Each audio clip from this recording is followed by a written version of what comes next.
Namaku Sandra, 25 tahun. Kalau orang lihat dari luar, mungkin aku terlihat seperti perempuan biasa. Pakai lipstik merah, rambut tergerai panjang, baju yang wangi parfum murahan.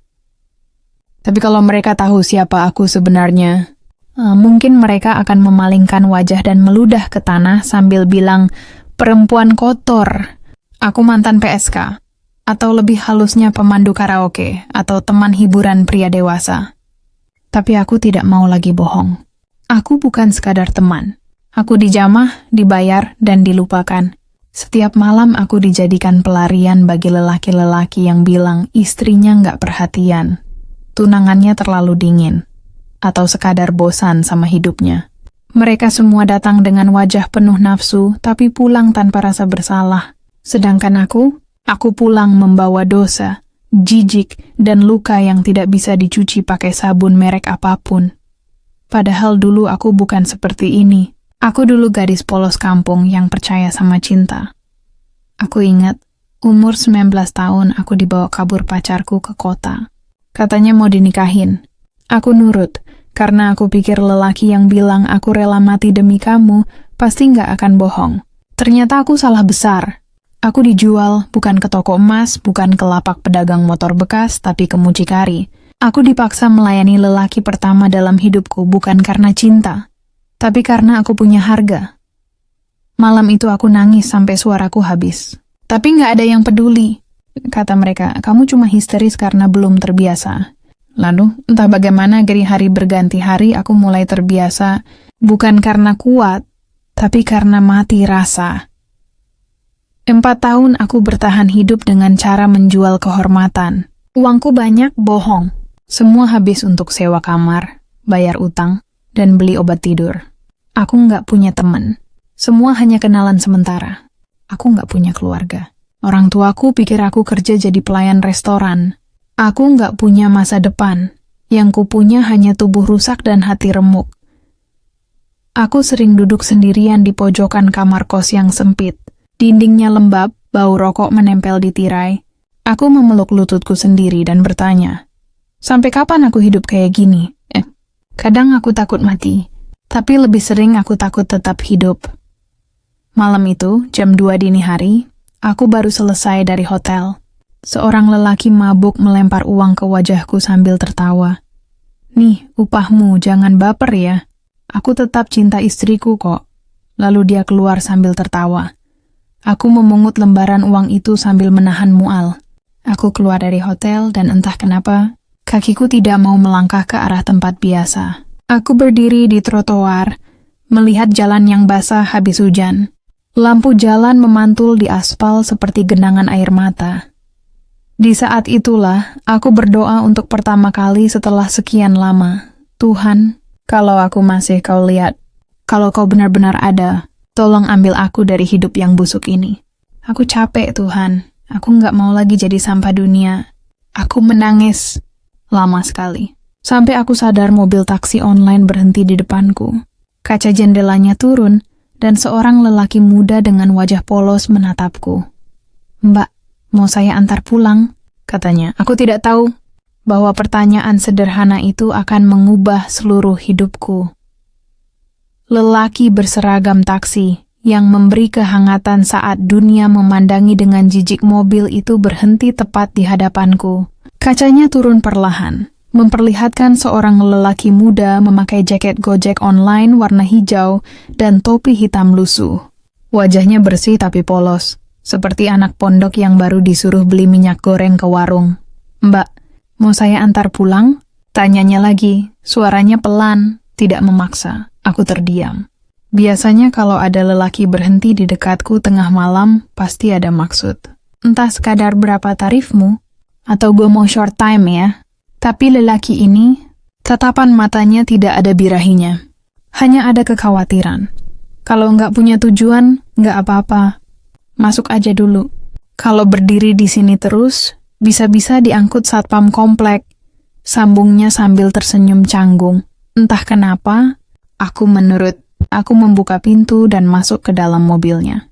Kursi mobil itu beraroma wangi kayu manis, berbeda jauh dari kamar kosku yang bau rokok bekas pelanggan. Pergi kemana, Mbak? Tanyanya, aku termenung.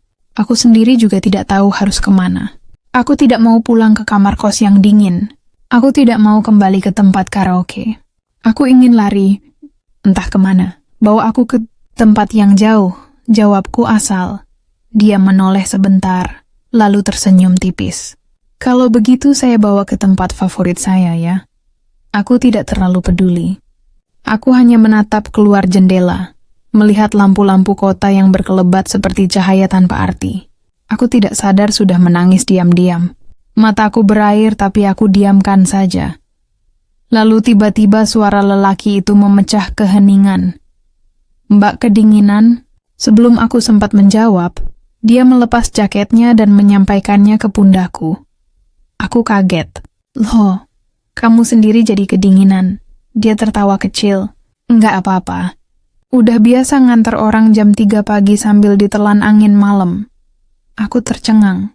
Dia tidak tanya siapa aku. Tidak tanya kenapa aku keluar hotel. Tidak tanya kenapa mataku sembab. Dia hanya memberiku kehangatan. Tanpa syarat. Sekitar 30 menit kemudian, mobil berhenti di depan sebuah warung kopi kecil di pinggir jalan. Warungnya sederhana, tapi lampu kuningnya hangat dan ada meja kayu di depan sawah gelap. Ini tempat favorit saya kalau lagi capek narik, katanya. Dia turun lebih dulu, lalu membukakan pintu untukku seperti laki-laki yang membukakan pintu untuk istrinya.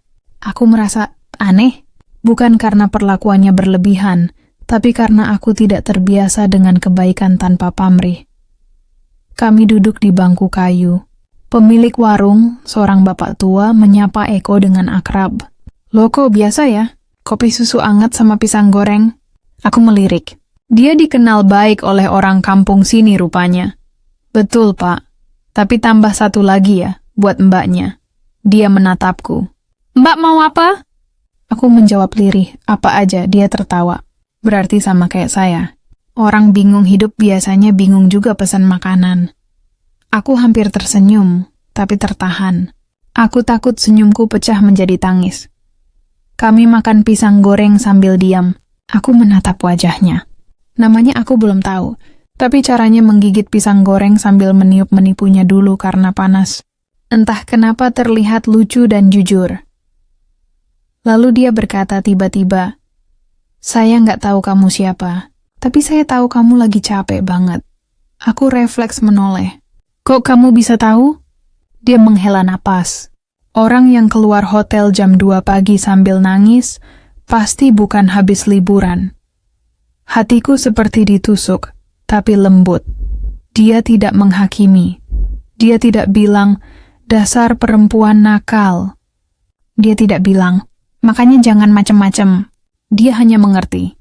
Tanpa aku harus menjelaskan apa-apa. Setelah makan, dia berdiri dan berkata, Oke, sekarang saya antar kamu pulang. Tapi saya minta satu hal. Aku menatapnya hati-hati. Besok kalau kamu bangun tidur, kamu harus bilang ke diri kamu sendiri, aku masih bisa mulai dari awal. Kalimat itu sederhana, tapi menghancurkan dinding kebencianku pada hidup. Aku hanya bisa menatapnya, tidak bisa berkata apa-apa selain satu hal. Namamu siapa? Dia tersenyum dan menjulurkan tangan. Eko. Mas Eko kalau buat kamu. Dan malam itu, untuk pertama kalinya, aku merasa dunia tidak sepenuhnya jahat. Aku ingin hidup seperti perempuan normal. Sejak malam itu, aku tidak pernah lagi melihat dunia dengan cara yang sama. Kata-kata Mas Eko waktu itu terus terngiang di kepalaku. Besok kalau kamu bangun tidur, kamu harus bilang ke diri kamu sendiri, aku masih bisa mulai dari awal. Dan benar saja. Pagi itu aku terbangun bukan karena alarm ponsel atau notifikasi dari tamu bejat yang menawar jasaku, tapi karena sinar matahari yang menembus tirai kamar kosku. Aku duduk diam, menatap jendela kecil itu, dan untuk pertama kalinya, aku tidak takut dengan hari yang baru. Aku berdiri di depan cermin. Rambutku kusut, mataku sembab. Bekas eyeliner semalam masih belepotan. Tapi entah kenapa, Aku melihat sesosok perempuan yang masih punya harapan. Aku mau hidup, tapi sebagai manusia, bukan barang. Hari itu aku memberanikan diri keluar dari grup pelanggan. Aku blokir semua nomor pelanggan tetap. Grup karaoke yang biasa menawarkan job malam, aku tinggalkan. Tapi setelah keberanian itu, datang rasa panik. Aku hidup pakai apa? Makan dari mana? Bayar kos pakai apa? Karena jujur saja, dunia tidak menyambut orang sepertiku dengan karpet merah. Aku lamar kerja jadi pelayan warung makan, ditolak. Aku coba jadi SPG rokok, ditolak. Aku bahkan coba jadi babysitter. Tapi begitu mereka tanya, pengalaman kerja kamu sebelumnya apa? Aku hanya bisa terdiam, aku sadar, aku pengen bersih. Tapi dunia tetap melihatku kotor. Suatu sore, saat aku kelelahan habis keliling kota mencari kerja, ponselku berbunyi. Nama yang muncul, Mas Eko. Tanganku gemetar saat mengangkat. Halo, suaranya ceria seperti biasa. Mbak Sandra, udah makan belum? Aku tertawa hambar. Kayaknya suara kamu hobi banget masuk ke telinga aku pas aku lagi lapar ya. Dia hanya tertawa. Saya di depan kos kamu. Turun ya. Saya bawain soto, aku buru-buru bercermin. Aku nggak mau dia lihat wajahku seperti orang habis digilas bulldozer. Tapi sebelum sempat sisiran, dia sudah mengetuk pintu. Dia berdiri sambil membawa 2 bungkus soto panas dan segelas es teh di kantong plastik. Aku celingukan. Takut ada tetangga melihat. Tuh kan, kamu belum makan. Katanya sok tahu. Ku persilakan masuk. Dia duduk di kursi reyot sambil mengamati kamar kos yang sempit. Ini kamu tinggal sendirian? Dari dulu, jawabku pendek. Dia tidak bertanya lebih jauh. Dia hanya membuka bungkusan soto dan memberikannya padaku. Kalau kamu mau mulai dari awal, jangan lupa makan. Orang kelaparan nggak bisa mikir jernih. Kalimat sederhana itu seperti pelukan. Kami makan sambil ngobrol hal-hal ringan tentang pekerjaannya, tentang penumpang-penumpang aneh yang ditemui, tentang cita-citanya beli mobil sendiri suatu hari nanti. Semua pembicaraan itu membuatku sadar. Ada dunia lain selain dunia malam. Dunia yang normal. Dunia yang sederhana tapi penuh tawa. Dan aku ingin menjadi bagian dari dunia itu. Esok paginya, aku memberanikan diri untuk cari kerja ke pasar tradisional. Aku menawarkan diri membantu ibu-ibu jualan sayur. Awalnya ditolak, tapi aku tidak menyerah. Aku bantu angkat karung bawang, bantu bersihin meja lapak. Akhirnya seorang ibu kasihan dan menyuruhku bantu jaga lapak cabenya. Upahnya kecil nggak apa-apa, Bu, kataku. Ibu itu hanya tersenyum. Yang penting halal, Nak. Kalimat itu seperti menamparku sekaligus membasuhku. Halal. Kata itu terasa asing dalam hidupku. Tapi aku ingin merasakannya. Hari demi hari, aku bekerja di pasar pagi. Bau bawang, keringat, dan tanah basah bukan lagi hal yang menjijikan bagiku. Justru aromanya lebih mulia daripada parfum pria hidung belang. Dan setiap malam, Mas Eko selalu menjemputku. Kadang dia bawakan cilok, kadang tahu goreng, kadang hanya senyum sambil bilang, "Hari ini pasti capek ya? Tapi kamu hebat." Aku tidak tahu bagaimana menjelaskan perasaanku, tapi setiap kali melihat lelaki itu, aku merasa Tuhan sedang menunjukkan bahwa aku masih layak dicintai. Lamaran sederhana yang membuat jantungku luluh hari itu seperti biasa. Selesai jualan cabai di pasar, aku duduk di kursi plastik sambil mengipas wajah dengan kalender bekas. Badanku lengket, bajuku bau bawang, rambutku acak-acakan. Tapi aku tidak peduli. Hidupku sederhana, tapi tenang. Tiba-tiba, seorang anak kecil pedagang keliling berteriak dari ujung gang pasar. "Mbak Sandra, ada mas taksi online nunggu di depan." Seketika ibu-ibu di sekitar lapak langsung menoleh padaku sambil bersorak menggoda. Pacarnya datang. Aduh, diantar supir pribadi. Enak bener. Aku hanya bisa menutup wajah menggunakan tas kain. Tapi dalam hatiku aku tertawa. Dulu aku sering dihina karena pekerjaanku. Sekarang aku digodain karena dijemput lelaki baik. Perubahan kecil itu terasa seperti hadiah besar dari Tuhan. Mas Eko berdiri di depan pasar sambil membawa 2 botol teh dingin. Dia tidak peduli bau bawang, tidak peduli tanganku kotor. Dia hanya tersenyum saat melihatku. Hari ini saya nggak ngajak kamu pulang ke kos. Aku menoleh heran. Lah, terus mau kemana? Dia menggaruk kepala. Wajahnya jadi kikuk. Ikut dulu aja. Kami naik motornya dan melaju ke arah lapangan desa yang sepi. Di tengah lapangan itu, ada sebuah tikar digelar dengan 2 kotak nasi bungkus dan 2 gelas plastik isi es Nutrisari. Aku melongo. Ini apaan kau? Dia duduk di tikar dan menepuk pelan tempat kosong di sampingnya. Duduk. Ini tempat favorit saya kalau mau ngobrol sama Tuhan. Aku duduk perlahan. Angin sore bertiup pelan, membawa bau rumput. Matahari mulai turun, langit berwarna jingga keemasan. Cantik sekali. Mas Eko membuka nasi bungkus itu. Isinya cuma nasi, mie goreng, dan telur dadar tipis. Sangat sederhana. Tapi entah kenapa, aku merasa seperti sedang makan di restoran paling mewah. Kami makan dalam diam selama beberapa menit, sampai akhirnya dia menaruh sendoknya, menghela napas panjang, dan menatapku. Sandra, aku ikut berhenti makan. Aku nggak tahu masa lalu kamu apa. Aku nggak tahu kamu pernah jadi apa. Tapi aku lihat kamu sekarang. Dia menunjuk jari ke arah dadaku. Kamu perempuan baik. Dada aku langsung sesak. Dan aku nggak mau cuman antar jemput kamu doang. Aku mau jagain kamu. Sampai tua. Sampai mati. Jantungku terasa berhenti berdetak sesaat. Dia berdiri, lalu mengambil sesuatu dari saku jaketnya. Bukan cincin mahal. Bukan perhiasan mewah. Hanya seutas benang merah yang dililit rapi membentuk lingkaran. Aku nggak punya uang buat beli cincin sekarang. Tapi kalau kamu mau, aku janji suatu hari nanti aku ganti ini dengan cincin beneran. Lalu dia berlutut. Sandra, maukah kamu menjadi istriku? Aku tidak menangis pelan. Aku menangis hebat. Bahuku bergetar. Suaraku pecah. Kenapa kamu mau nikah sama aku, Ko? Kamu nggak tahu aku siapa. Dia memandang mataku tanpa gentar. Masa lalu itu urusanmu sama Tuhan. Tapi masa depan, itu urusan kita berdua. Kalimat itu menghancurkan seluruh tembok pertahanan di hatiku. Aku merasa seperti anak kecil yang dipeluk setelah lama tersesat. Aku mengangguk sambil menutup wajah dengan kedua tanganku. Aku mau, tapi aku nggak janji bisa jadi istri sempurna. Aku banyak luka. Dia tersenyum sambil mengikat benang merah itu di jariku. Aku nggak butuh istri sempurna. Aku cuma butuh istri yang mau aku sayang.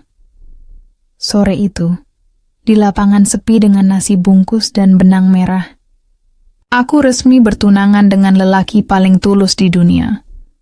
Tidak ada hadirin. Tidak ada kamera. Tidak ada dekorasi bunga. Tapi ada 2 hati yang sama-sama ingin hidup normal. Sama-sama ingin mencintai dengan cara sederhana. Dan untuk pertama kalinya dalam hidupku, aku bersyukur pernah disakiti. Karena kalau aku tidak melalui semua itu, aku mungkin tidak akan bertemu lelaki bernama Eko. Malam pertama yang tidak seindah dongeng hari pernikahanku dengan Mas Eko tidak mewah. Tidak ada pelaminan megah. Tidak ada riasan berlebihan. Kami hanya menikah di rumah Pak RT dengan wali seorang ustadz kampung. Saksi kami cuma 2 tetangga yang senyum-senyum jahil dari tadi. Aku memakai kebaya pinjaman warna krem, rambutku disanggul seadanya.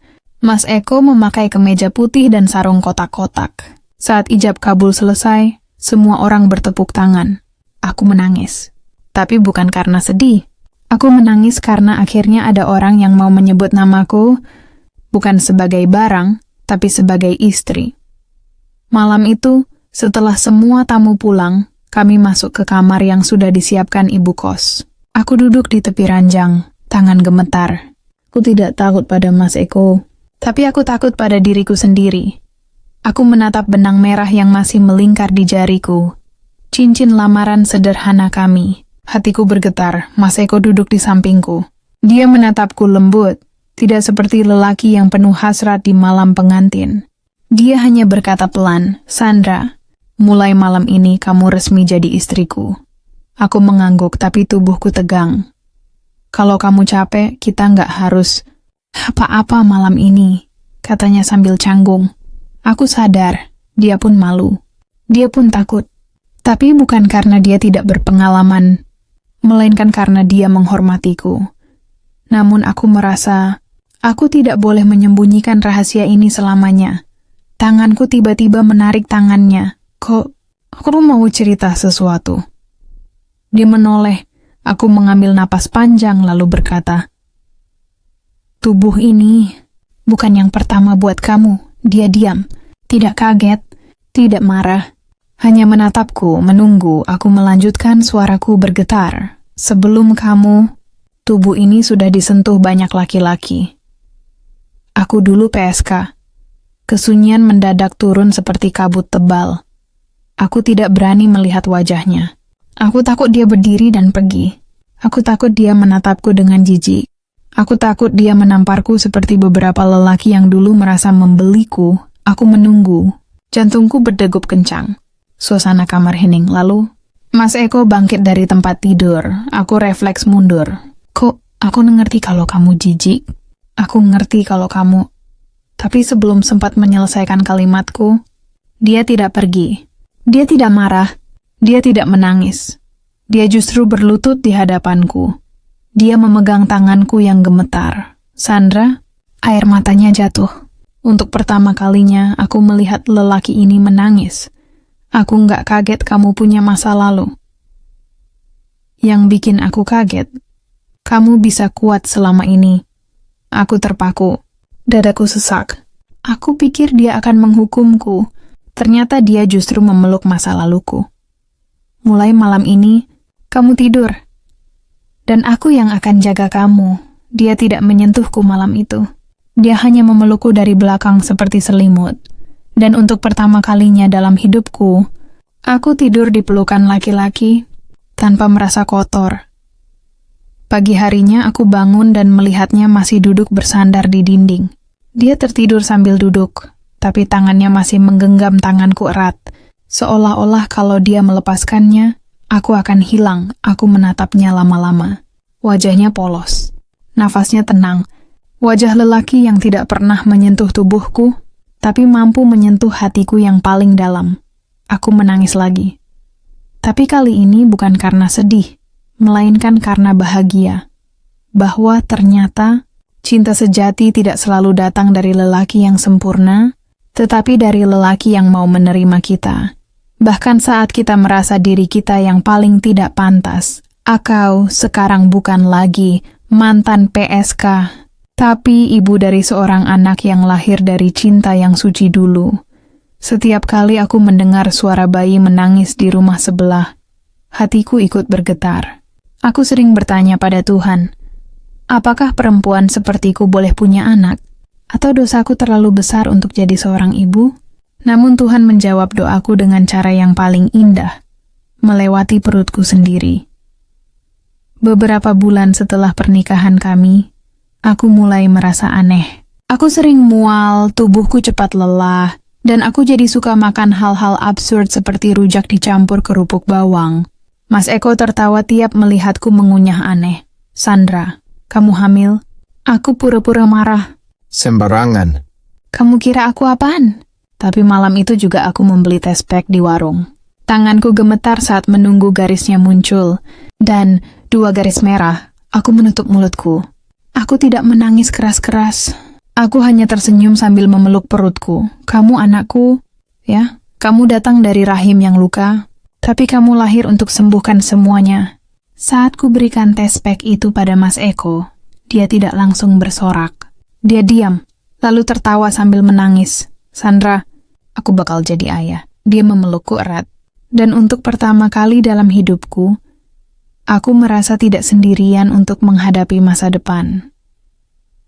Kehamilan itu berjalan penuh cerita lucu dan haru. Aku sering menangis tiba-tiba hanya karena Mas Eko beli bakwan 1 doang, bukan 2. Kadang aku marah karena dia lupa belikan es degan jam 2 pagi. Tapi tak peduli serewel apapun aku, dia tidak pernah mengeluh. Pernah suatu malam aku sulit tidur karena bayi kami menendang-nendang di perutku. Aku mengelus perutku sambil mengomel. "Nak, jangan nakal. Ibu capek." Mas Eko mendekat lalu menempelkan mulutnya ke perutku. "Nak, jangan ganggu ibu ya. Ibu udah capek. Kalau kamu mau tendang, tendang bapakmu aja." Aku tertawa sampai sakit perut. Akhirnya, hari itu datang. Aku melahirkan seorang anak laki-laki. Kulitnya putih bersih, matanya sipit seperti ayahnya. Saat perawat menaruh bayi kecil itu di dadaku, aku menangis terseduh-seduh. "Anakku, kamu bukan anak hasil dosa. Kamu lahir dari cinta, cinta yang Tuhan pulihkan untuk ibu." Mas Eko berdiri di sampingku sambil mengusap rambutku. "Namanya siapa?" tanyanya lembut. Aku menatap bayi itu lama, lalu menjawab pelan. "Namanya Fajar, karena dia cahaya pertama dalam hidupku." Mas Eko tersenyum, lalu mencium kening kami berdua. Hari-hari setelahnya tidak selalu mudah.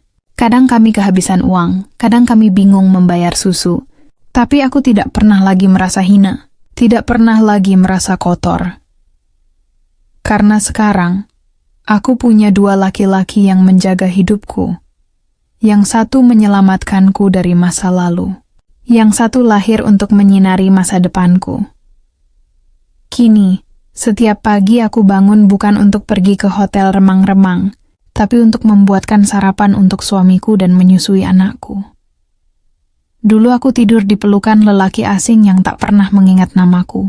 Sekarang aku tidur di pelukan lelaki yang setiap malam mencium keningku sambil berkata, "Makasih udah jadi ibu dari anakku."